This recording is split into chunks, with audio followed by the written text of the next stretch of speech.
la calomnie. Il y a plusieurs canaux, Seigneur, utilisés par le diable pour répandre la calomnie. Le faux prétexte de la prière, l'esprit de comparaison et de jalousie, partager un secret ou une critique, Père, pour créer un lien d'exclusivité et l'immaturité spirituelle. Je prie que tous ces éléments s'éloignent maintenant de cette communauté, s'éloignent des frères et des sœurs.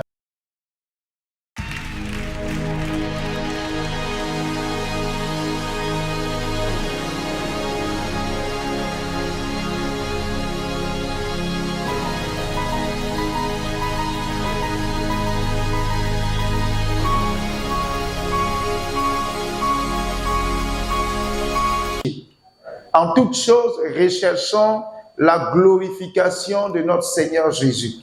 Pas nous-mêmes, mais que Jésus soit glorifié. Alléluia. Alors nous avons dit que la médisance dit des choses, la calomnie dit des choses fausses sur quelqu'un dans l'intention de le nuire. Donc, dans la calomnie, on peut inventer des choses qui n'existent ni d'Adam, ni d'Ève. Et dire aux uns aux autres que telle attitude ou telle chose émane de toi. Ça, c'est de la calomnie. C'est pourquoi vous verrez souvent, ceux qui écoutent un peu la radio, vous verrez que au commencement des émissions interactives, cette précision est apportée. Les interventions qui ressemblent à la diffamation, à la calomnie, ça, il faut s'en séparer parce qu'aujourd'hui, quand tu interviens quelque part et que tu diffames quelqu'un, on peut te poursuivre pour cela. Mais dans le corps de Christ, il n'y a pas de poursuite. Le Seigneur nous demande de régler ce qui peut se passer dans son corps et c'est à sa gloire. Alléluia. Donc, dis des choses fortes sur quelqu'un dans l'intention de le nuire. Et nous avons dit que la calomnie peut se répandre via le commérage. Le commérage qui est répéter des informations vraies ou fausses par légèreté ou curiosité. Rapporter des choses vraies. Donc, le commérage, c'est un canal que peut utiliser la médisance et peut utiliser également la calomnie. Donc, nous devons comprendre cela. Alléluia. Proverbe 10, 18, nous allons lire. Et encore notre texte, Proverbe 10, 18.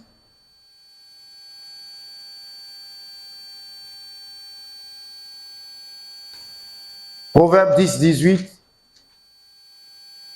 Vous y êtes? La Bible dit, celui qui dissimule la haine a des lèvres menteuses. Et celui qui répand la calomnie est un insensé. Celui qui dissimule la haine a des lèvres menteuses. Et celui qui répand la calomnie est un insensé. Donc, celui qui a la haine et qui dissimule la haine, la Bible dit que cette personne-là est une menteuse. Cette personne a des lèvres menteuses. Et vous allez voir que cette première partie de ce verset va se rattacher à l'hypocrisie. À l'hypocrisie que nous allons traiter par la grâce de Dieu après. Donc, quelqu'un peut avoir quelque chose contre toi et utiliser ses lèvres pour te faire croire que ce n'est pas du tout ce que tu crois. La Bible dit que quand on dissimule ce qu'on ressent dans son cœur, on a forcément des lèvres menteuses. Alléluia. Et le psaume 101, verset 5 dit ceci, « Celui qui calomnie en secret son prochain, je le réduirai en silence. » Je le réduirai en silence. Alors, il y a des situations qui permettent à l'homme ou à la femme dans l'église de pratiquer, de se livrer à la calomnie. Donc, nous allons voir quelques points, quelques éléments, quelques canaux que nous utilisons souvent pour répandre la calomnie. Donc, on peut commencer par citer le faux prétexte de la prière. Le faux prétexte de la prière où, par exemple, un frère ou une sœur va dire « Je vous partage cela pour que nous puissions prier pour lui ou pour elle. » Je vous partage cela pour que nous puissions prier pour lui ou pour elle. Donc, c'est utiliser une requête de prière comme canal de ragot. Donc, on peut venir à l'intercession, on peut venir à la prière et on profite de moments de prière pour répandre de la calomnie. Alléluia. Donc, dans l'apparence, si tu n'as pas le discernement, tu peux penser que le frère ou la sœur est en train d'aimer, de manifester de l'amour, mais en réalité, ce que la personne raconte, ce n'est que du mensonge, ce n'est que de la fausseté. Donc, nous devons faire attention pour ne pas que les requêtes de prière deviennent des canaux pour répandre la calomnie. Quelqu'un n'a pas dit Amen. Nous allons prier pour la sœur parce que elle est comme ça, pourtant elle ne l'est pas. Mais juste qu'on a l'intention derrière de salir l'image de la personne. Et je ne dis pas qu'il ne faut pas prier pour les uns et les autres quand nous sommes rassemblés. Mais rassurons-nous que ce que nous sommes en train d'avancer est une réalité et est vrai. Amen. Deuxième élément, l'esprit de comparaison et de jalousie. L'esprit de comparaison et de jalousie. Donc, calomnier, c'est celui qui semble plus spirituel ou qui a plus de succès pour se rassurer. Calomnier, celui qui semble plus spirituel ou qui a plus de succès pour se rassurer. Le frère, là, le pasteur lui fait confiance. Le pasteur ne sait pas qu'il est ceci. Le pasteur ne sait pas qu'elle est. Elle est cela. Alléluia. Ou bien venir carrément voir le pasteur pour raconter des choses parce que cette personne est en train de monter dans l'église. Ou même dans le corps de Christ, quelqu'un peut inventer une histoire sur un serviteur de Dieu tout simplement parce que celui-là est en train de monter. On peut inventer une histoire d'infidélité. On peut inventer une histoire de maraboutage. On peut inventer une histoire de vol, d'escroquerie. Tout ça pour que les hommes, les personnes ne puissent plus se fier en ce serviteur. Alléluia. Donc l'esprit de comparaison et de jalousie. Je suis jaloux de tel couple. Je commence à raconter des mensonges sur ce couple-là.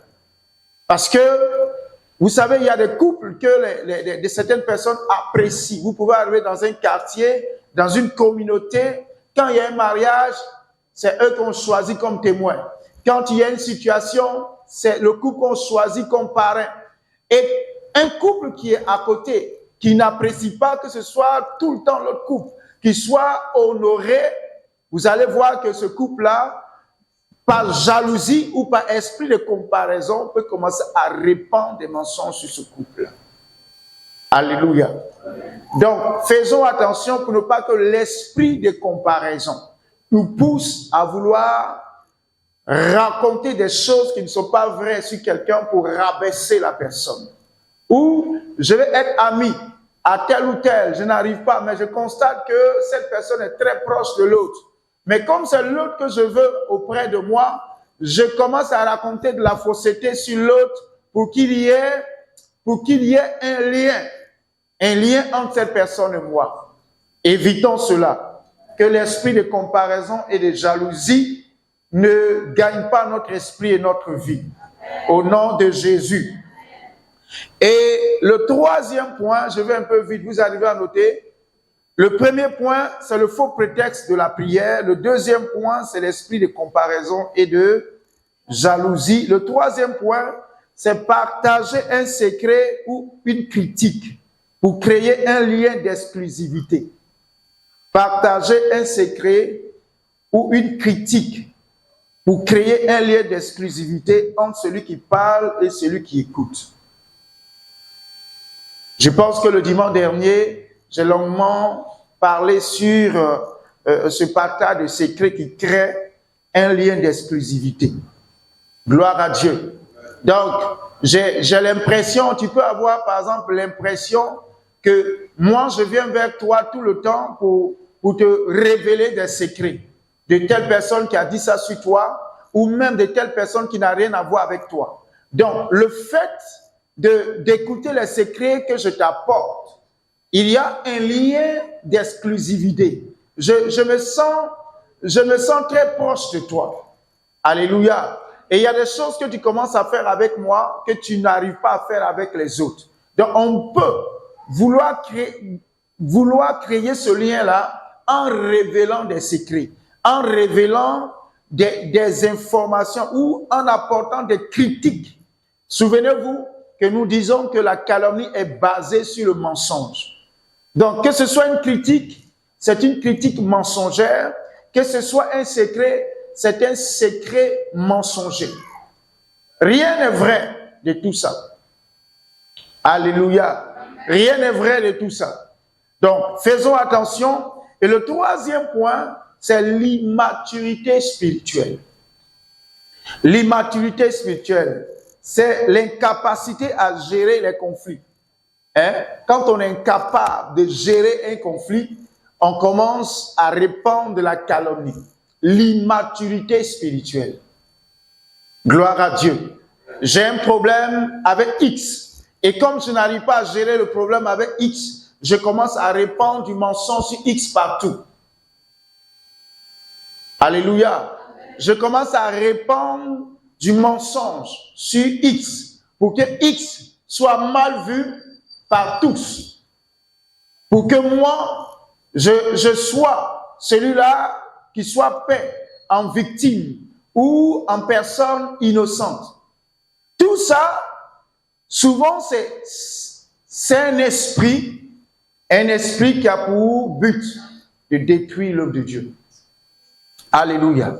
Donc, je reprends le faux prétexte de la prière, l'esprit de comparaison ou de jalousie, partager un secret ou une critique pour créer un lien très fort avec la personne, et l'immaturité spirituelle, qui est l'incapacité à gérer un conflit. Tu sais, quand tu n'arrives pas à gérer un conflit, cela dépend souvent de ton immaturité spirituelle. Parce qu'un homme qui est mature spirituellement, même dans la vie, peut régler les conflits. Alléluia. C'est pourquoi nous prions que le Seigneur nous aide. C'est des choses qui peuvent apparaître d'un jour à l'autre. Mais la maturité spirituelle nous aidera à regarder le problème en face et essayer de le traiter. Mais quand on n'arrive pas à traiter le problème, on commence à répandre du mensonge partout pour blâmer l'autre, pour détruire l'autre, pour diffamer l'autre, pour salir l'image de l'autre. Et nous prions que le Seigneur nous aide à sortir de l'immaturité spirituelle. Alléluia.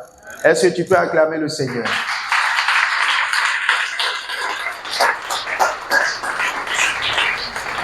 Alors, nous allons voir maintenant les conséquences dévastatrices de la calomnie. Les conséquences dévastatrices de la calomnie. Nous allons voir en premier point pour la victime. C'est-à-dire qu'on a menti sur toi. Quand on ment sur toi ou quand on répand des informations fausses sur toi, qu'est-ce qui peut se passer dans ta vie? Qu'est-ce qui peut se passer dans la vie de la personne sur laquelle on a répandu de la calomnie? Amen. Le premier élément, nous le savons tous, c'est la perte de sa réputation. La personne peut perdre sa réputation parce qu'on a raconté du mensonge sur toi. Ceux qui te respectaient vont commencer à te mépriser, à ne plus te respecter. Quelqu'un n'a pas dit amen. Donc, il y a la perte de la réputation. Deuxièmement, celui-là qui est victime de la calomnie peut ressentir un isolement. Un isolement. Troisième, un traumatisme émotionnel. Et en dernier point, le découragement spirituelle. Je ne sais pas si vous m'avez suivi, je suis allé doucement. Donc, pour la victime, une perte de réputation, un isolement, un traumatisme émotionnel et un découragement spirituel. Parce que quand tu apprends de la calomnie sur toi, par exemple, tu es dans une communauté et tu apprends et qu'on répond sur toi de la calomnie. Premièrement, c'est une perte de réputation. Avant même que tu ne t'en rendes compte, les gens t'ont étiqueté. Tu passes, tu salues, mais toi, on te voit comme le sorcier, ou voilà, tout le monde te voit comme ça. Et quand tu découvres cela, tu es tellement peiné que tu peux t'isoler, tu peux décider de ne plus t'approcher des frères et des sœurs. Comme je dis, ça va enfanter l'autre sous-thème que nous allons traiter, qui est l'hypocrisie. Alléluia. Il y a le traumatisme. Tu es traumatisé. Tu ne peux pas comprendre qu'on puisse dire de telles choses sur toi. Qu'on puisse raconter de telles choses sur toi. Tu peux être traumatisé. Si tu n'as pas, je parle de la victime, si tu n'es pas mature, si tu n'as pas compris l'essentiel de la vie chrétienne, tu peux être traumatisé et ça peut même, il y a certains qui abandonnent la foi. Alléluia. Qui abandonnent la foi. Qui abandonnent la foi. Je me rappelle qu'il y a des années de cela, et ici à l'église, la porte du Burkina Faso, il y avait des calomnies qui circulaient, mais concernant quelques responsables de l'église. Il y a une sœur qui avait commencé à raconter partout qu'elle est passée chez moi à la maison et que moi j'étais fou, amoureux, je ne sais pas si c'est amoureux ou bien c'est quoi, d'elle, mais pendant qu'elle est venue chez moi à la maison, là, je voulais sauter sur elle, pour faire n'importe quoi avec elle. Mais ce qui m'aurait sauvé, c'est que j'avais une Bible sur moi. Et c'est la Bible là qui m'a retenu. Donc, elle a commencé à répandre cette information-là parmi les sœurs et les frères. Et aussi, elle a dit qu'il y a un leader dans l'église. Quand elle appelle le leader seulement là, le leader la court et vient faire des conneries avec elle. Donc, que je sois en haut en train de prêcher, les sœurs qui ont cette information-là commencent à me regarder comme un faux pasteur. Alléluia. Et quand le frère aussi monte pour pouvoir parler ou faire des choses, c'est dit, voici les plaisantins là. Voici ces plaisantins. Jusqu'à ce que je remarque et que j'appelle une sœur pour lui demander qu'est-ce qui se passe. Et c'est la sœur qui va me donner le nom de la sœur qui est venue leur dire que voici ce que j'ai voulu faire avec elle. Et j'ai appelé la sœur, je l'ai réprimandée et elle n'a pas pu rester dans l'église, elle est partie. Alléluia. Il y a encore une autre information qui a circulé, selon quoi la même sœur, que souvent elle nous invite au restaurant, mon épouse et moi. Et quand on arrive, on mange ce qui est cher, les repas les plus chers. Et c'est elle qui payait l'addition. Et souvent, on nous fait des dépôts, de gros dépôts, Orange Money. Bon, écoutez, quand l'information est arrivée, j'ai appelé la sœur. Non, papa, je demande pardon, je demande ceci, je demande... J'ai dit, mais t'es dans quelle intention tu fais ces choses-là? C'est de dégrader, c'est de pouvoir empêcher les autres de pouvoir continuer à faire confiance au pasteur, faire confiance au couple pastoral pour que l'œuvre avance. Écoutez-moi, quand tu ne crois plus dans celui qui t'enseigne, il est difficile pour toi de pouvoir recevoir un miracle. Parce que le miracle, c'est quand tu crois dans le leadership de celui qui t'enseigne, quand tu crois dans le ministère de ton pasteur, tu prêches et arrivé à ce moment, tu sais que Dieu peut passer par lui pour te guérir, pour te faire du bien, en ce moment-là, le miracle devient possible. La Bible dit que Paul était arrivé quelque part, il prêchait. Et pendant qu'il prêchait, il y avait un homme qui était assis là devant. Et Paul a remarqué que ce dernier-là avait la foi pour être guéri. Et il lui a dit, lève-toi. Il s'est levé, il a été guéri. Donc, il faut d'abord qu'il y ait un contact entre le disciple et le pasteur, qu'il y ait une confiance. Et c'est ce lien de confiance qui va créer le miracle dans la vie du disciple. Alléluia. Donc, voici des choses qui ont été, par exemple, racontées sur moi ou sur certains leaders. Et quand les personnes ont été confrontées, les personnes ont reconnu qu'elles ont dit ça, et voici ce qu'elle va dire pour se justifier. Papa, je ne suis pas seule, il y a plusieurs, elles sont nombreuses comme ça, aussi, elles m'ont dit aussi. Il dit, hey, c'est pour toi là que je sais. Il faut que tu arrêtes ça, tu changes, tu restes à l'église, ou si tu ne veux pas changer, tu fous le camp. Elle est venue, je pense, 1-2 fois après, elle a disparu. Donc, il y a des choses qui peuvent être racontées sur toi, qui peuvent te décourager.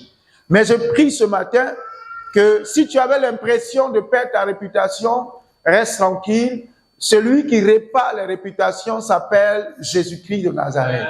Celui-là qui guérit de l'isolement, qui peut renouer les contacts, s'appelle Jésus. C'est pourquoi même si tu te sens isolé, souvent on peut dire des choses pour que, comme je le dis, les gens ne se rapprochent plus de toi, ou même toi, tu peux décider de t'isoler. Parce que tu dis non, ces gars-là, on ne peut pas leur faire confiance. Et tu t'isoles. Nous prions que le Seigneur nous aide. Il y a, comme je le disais, le traumatisme émotionnel. Non, celui-là ne peut pas faire ça. Lui, là, tellement je lui faisais confiance. Non. Et tu es traumatisé. Traumatisé. Et le traumatisme émotionnel va te conduire dans le découragement spirituel. Et voici ce que je me souviens, mais ça, c'était pas faux parce qu'il y avait une sœur qui avait envoyé plusieurs personnes à Christ. Et après, la sœur elle-même a chuté dans un péché et avait abandonné le Seigneur. Donc, tous ceux qui étaient venus au Seigneur par elle ont dit, mais elle-même qui nous a envoyés à Christ, si elle fait ça, nous, on va faire comment? Et plusieurs ont rétrogradé. Donc, le traumatisme émotionnel peut conduire quelqu'un à abandonner la foi. Quelqu'un me suit? Alléluia.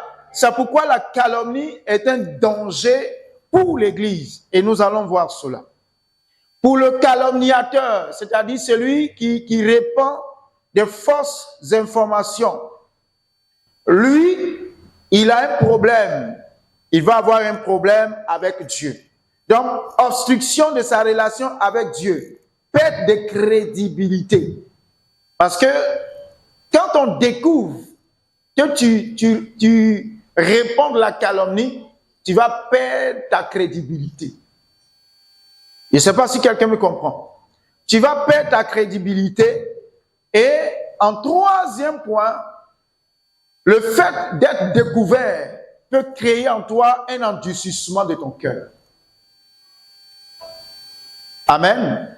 Donc, il y a l'obstruction de sa relation avec Dieu pour le calomniateur. Il y a sa perte de crédibilité.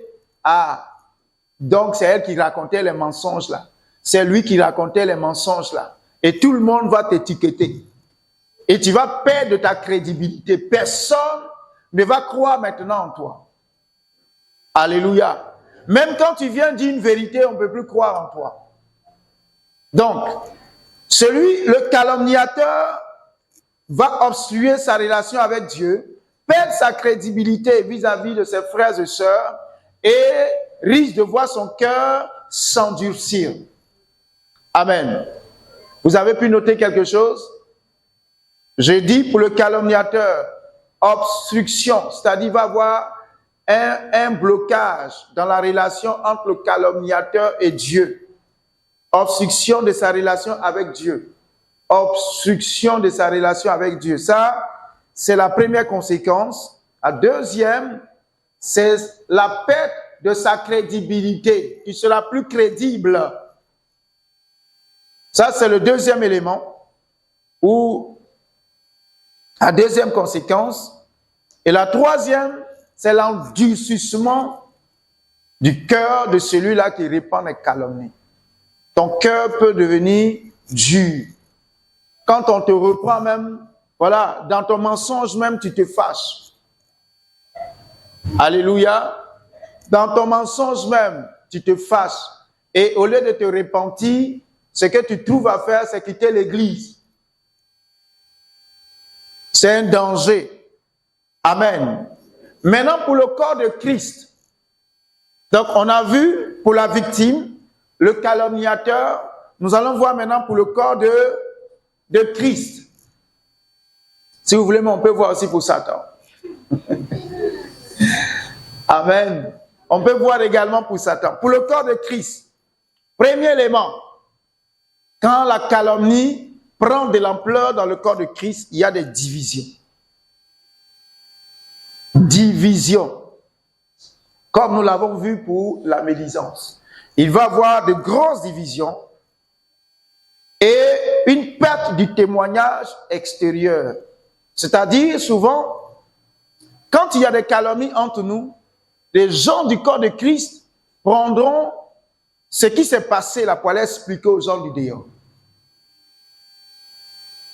Amen. Je ne sais pas si tu es là et que tu as déjà subi, tu as été déjà victimisé, tu as été déjà une victime de la calomnie et tu as été poussé, parce que tout ça c'est le diable, tu as été poussé à prendre cette information, à aller raconter à quelqu'un qui n'est même pas chrétien.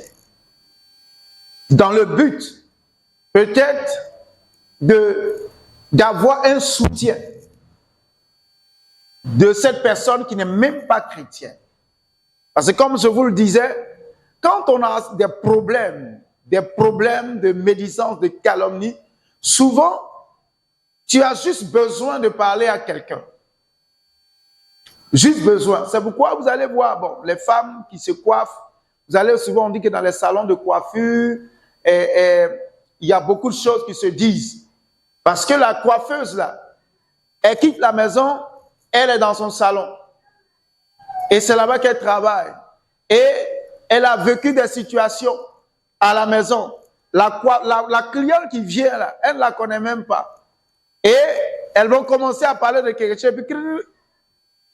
Elle va commencer à expliquer. Ah, moi-même, dans mon église là, voilà, il y a telle sœur ou il y a tel frère. Et puis c'est parti comme ça. Entre collègues, on commence à raconter les choses de l'église qui n'ont rien à voir avec le monde. Donc, ce qui fait que le témoignage que l'église devait avoir aux yeux des hommes de l'extérieur, ce témoignage est sali.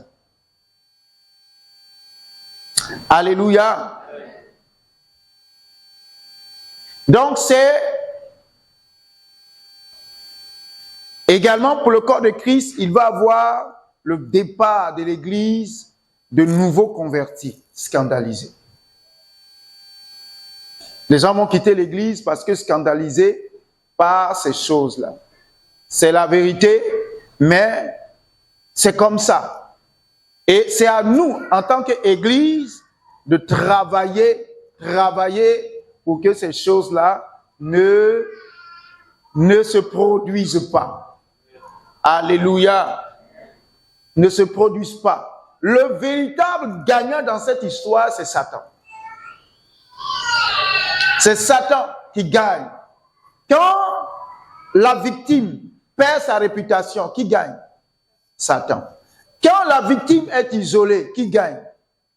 Quand la victime est traumatisée, Satan. Quand le découragement spirituel s'installe, Satan peut maintenant attaquer.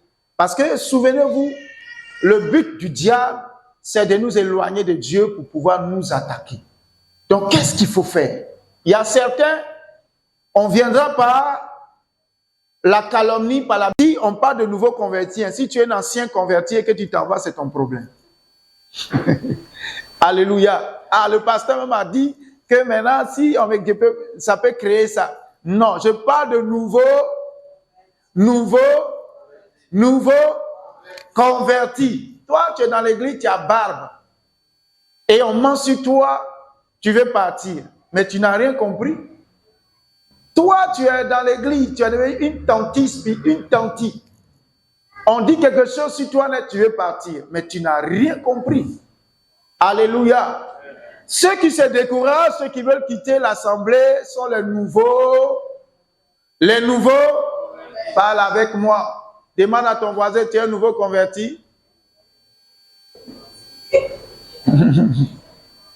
Donc, le jour qu'on va répandre de la calomnie sur Juliette, et puis elle dit, je m'en vais de l'église, on va aller se cacher, l'attraper, la chicoter.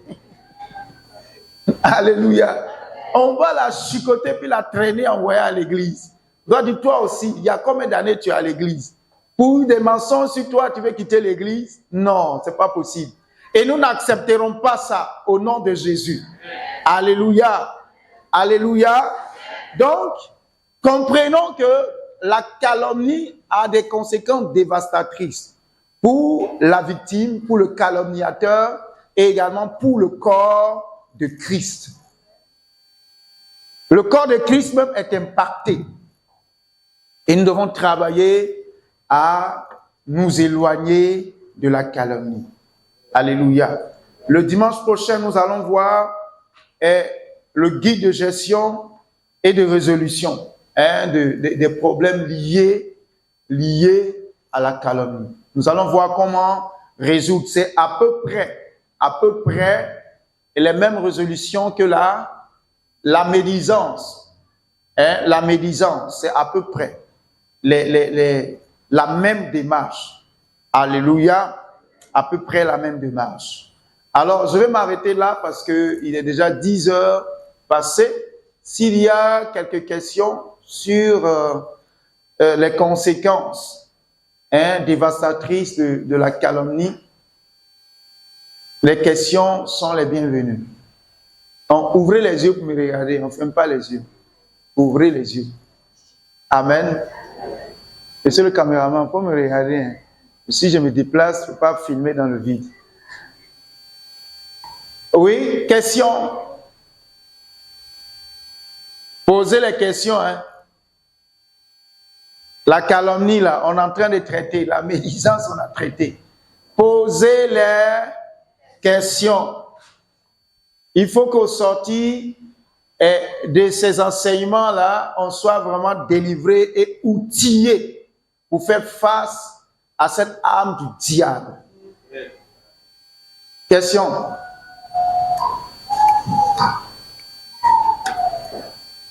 Oui? Actuellement dans le monde, la calomnie avec beaucoup de pasteurs. Vous voyez le problème avec le pasteur maçon. Moi, quand tu es tellement découragé, moi je ne suis pas maçon.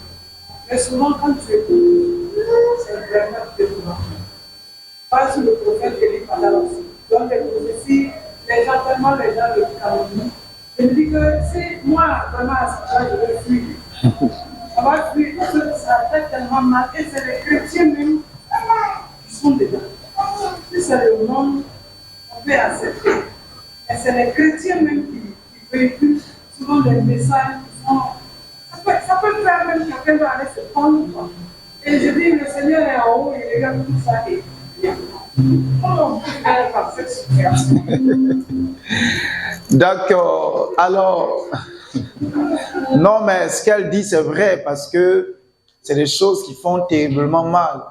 Mais si vous voyez que Élie Pada et Marcelo continuent de prêcher la parole, c'est parce que eux, ils ont été préparés pour affronter de telles situations.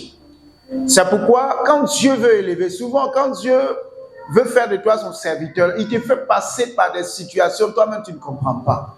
Mais c'est pour te préparer à tout ça. Dieu ne lève jamais quelqu'un sans auparavant l'avoir préparé. Jamais. Si tu vois quelqu'un qui est élevé sans être préparé, cette élévation ne vient pas de Dieu. Dieu te prépare d'abord. Tu fais passer par la méchanceté des hommes. Tu fais vivre des choses. Et quand tu sors de là, tu es préparé. Et dans ta relation avec Dieu également, Dieu va prendre le temps de te dire telle ou telle chose, ne le fais pas. Alléluia.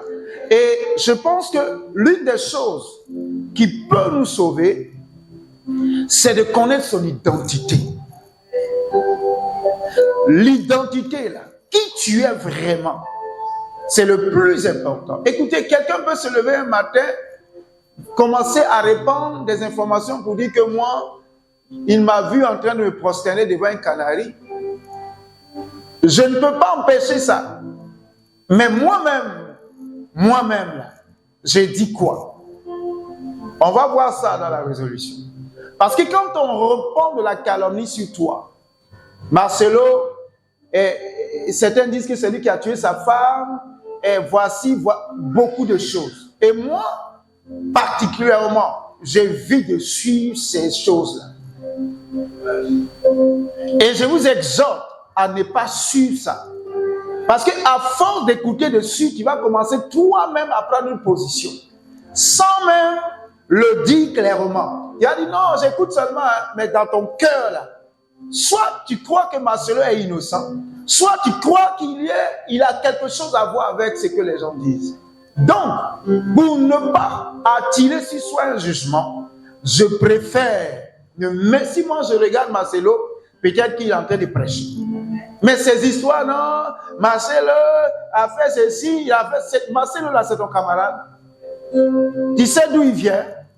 Tu sais ce qu'il fait pour Dieu.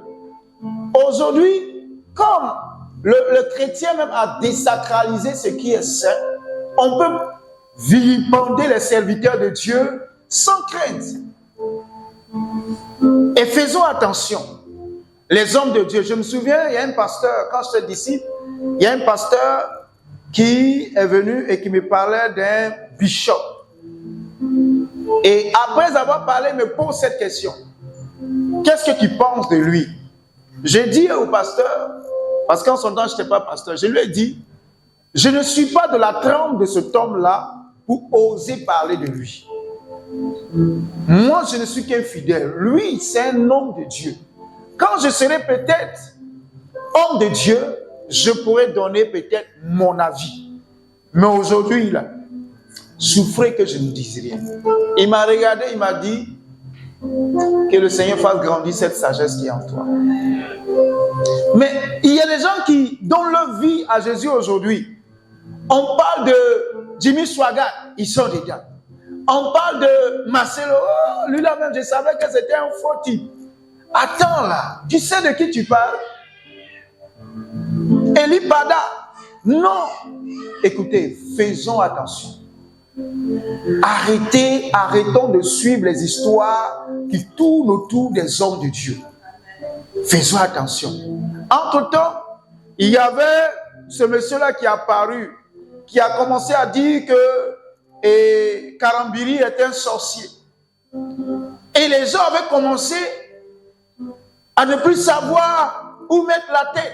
Il prend des messages, il coupe quelques petits extraits, il poste. Et les gens sont traumatisés. Et commencent à parler mal du papa, commencent à parler mal de Sanogo, tous ces grands hommes de Dieu. Écoutez, un homme de Dieu peut dévier. Je ne dis pas non. Mais ce n'est pas à toi de le juger. Un homme de Dieu peut tomber. Ce n'est pas à toi de parler de lui. Prie pour lui. Ce que tu peux faire là, oh Seigneur, s'il te plaît. Je me souviens, j'ai un jeune frère prophète que le Seigneur utilisait vraiment. Et pendant la crise de la Côte d'Ivoire, après, j'ai appris qu'il a abandonné le ministère, qu'il est devenu agent de joueur. Et j'ai même appris qu'il a commencé à faire des choses. Mais je vous assure, pour ce frère-là, j'ai pleuré devant le Seigneur. J'ai dit, Seigneur, si tout ce que j'apprends de lui est vrai, ne le laisse pas mourir là-bas. Ramène-le. Ramène-le. Et sa femme l'a quitté. Ramène-le. Ce n'est pas moi de le juger. Mais ce que je peux faire, c'est de prier pour lui. Et aujourd'hui, il est revenu. Même si peut-être tout n'est pas parfait, il est revenu. Et je prie que le même Dieu qui l'a ramené l'aidera à retrouver sa crainte et son attachement à Dieu. Au nom de Jésus. Donc Juliette, évite d'écouter ça. Sinon tu vas avoir mal au cœur pour rien. Tu vas commencer même à douter des hommes de Dieu. Tu vas commencer à ne plus croire même dans l'évangile. Tu vas dire si tous ces grands hommes de Dieu là peuvent faire ci ou ça. Mais on va à l'église pourquoi? Amen. Que le Seigneur nous aide. C'est pourquoi nous devons prier, nous devons méditer, nous devons grandir spirituellement pour ne pas que ces choses-là puissent nous désorienter. Alléluia. Julia, c'est bon? Ok. Et une chose que je vais dire, c'est pas parce qu'un homme de Dieu a fait une erreur ou a donné une fausse prophétie qui veut dire que l'homme de Dieu est faux.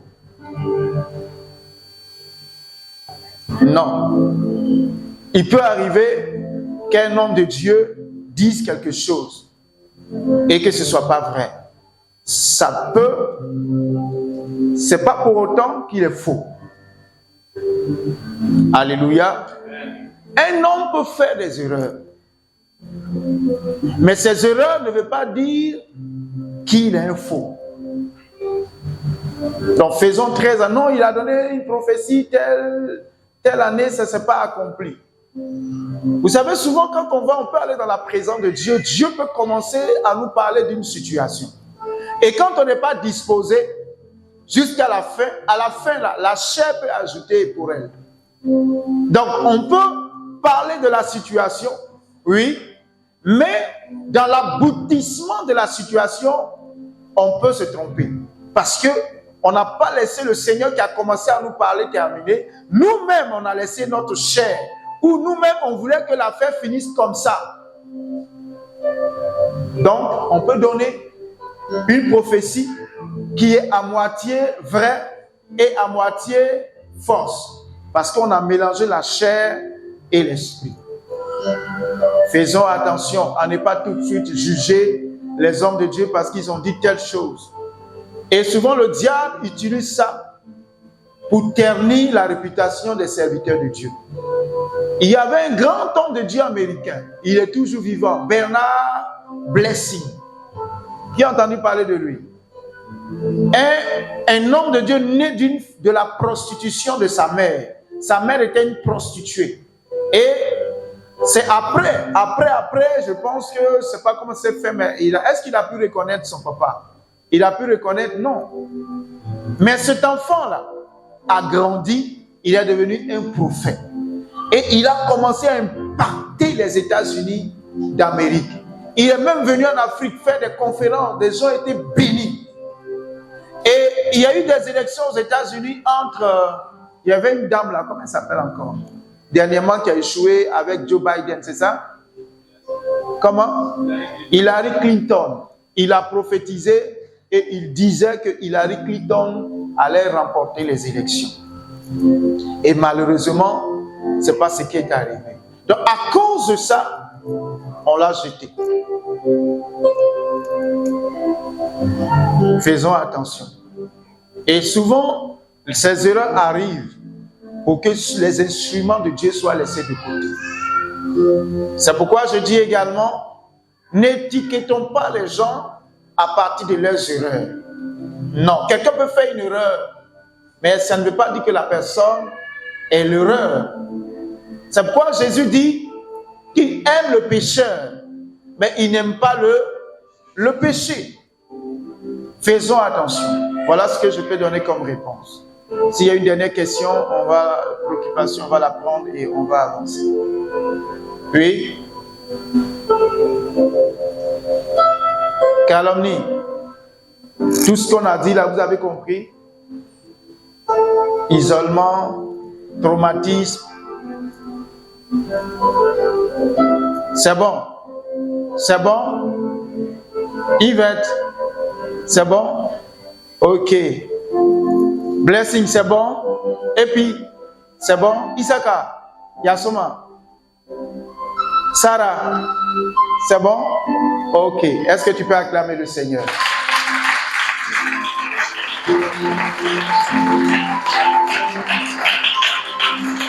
La calomnie. Il y a plusieurs canaux, Seigneur, utilisés par le diable pour répandre la calomnie. Le faux prétexte de la prière, l'esprit de comparaison et de jalousie, partager un secret ou une critique, Père, pour créer un lien d'exclusivité et l'immaturité spirituelle. Je prie que tous ces éléments s'éloignent maintenant de cette communauté, s'éloignent des frères et des sœurs, au nom de Jésus. Nous prions, Père, que la prière ne soit jamais un outil pour calomnier un frère ou une sœur. Éternel, que la jalousie et la comparaison s'éloignent.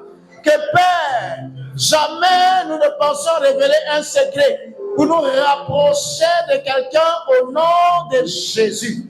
Merci Éternel pour ta grâce et pour ta fidélité, car c'est au nom puissant de Jésus que nous avons prié. Amen.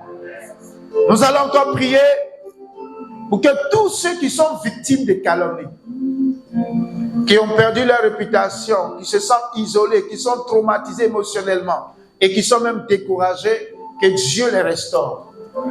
Et le calomniateur également, qui voit sa relation avec Dieu être détruite ou qui a perdu sa crédibilité vis-à-vis des frères et sœurs. Nous allons prier pour la victime, prier pour le calomniateur et prier également pour le corps de Christ. Que ces trois entités soient restaurées, soient visitées par la puissance de Dieu, pour que la calomnie ne puisse plus faire effet au nom de Jésus. Élevons la voix et prions.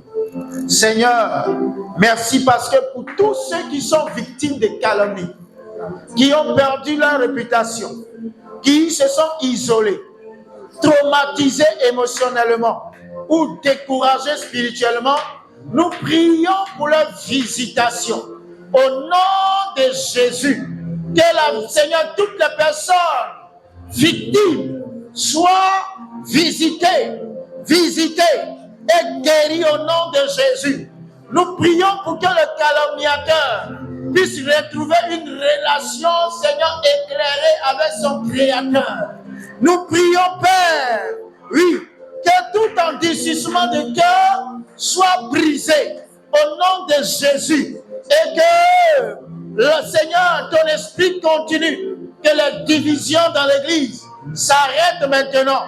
La paix, Seigneur, du témoignage extérieur prenne fin maintenant et que le départ des nouveaux convertis, le départ des uns et des autres à cause, Seigneur, de la calomnie cesse maintenant au nom puissant de Jésus-Christ de Nazareth. Père, merci maintenant pour ce que tu fais. Merci pour ta présence et pour ta grâce. Car c'est au nom puissant de Jésus que nous avons prié. Est-ce que tu peux acclamer le Seigneur?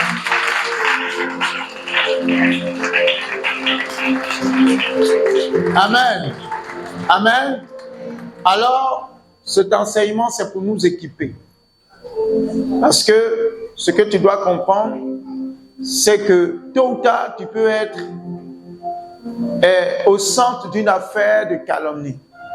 Mais c'est la gestion qui va faire la différence. Amen. Il n'y a pas quelqu'un sur cette terre qui n'a pas été calomnié. Mais ce qui va faire la différence, c'est ta manière de ressortir de cela. Amen. Alors, tu peux te déplacer, saluer ton frère, ta soeur, lui souhaiter une très bonne fête de Pâques, pendant que le groupe musulman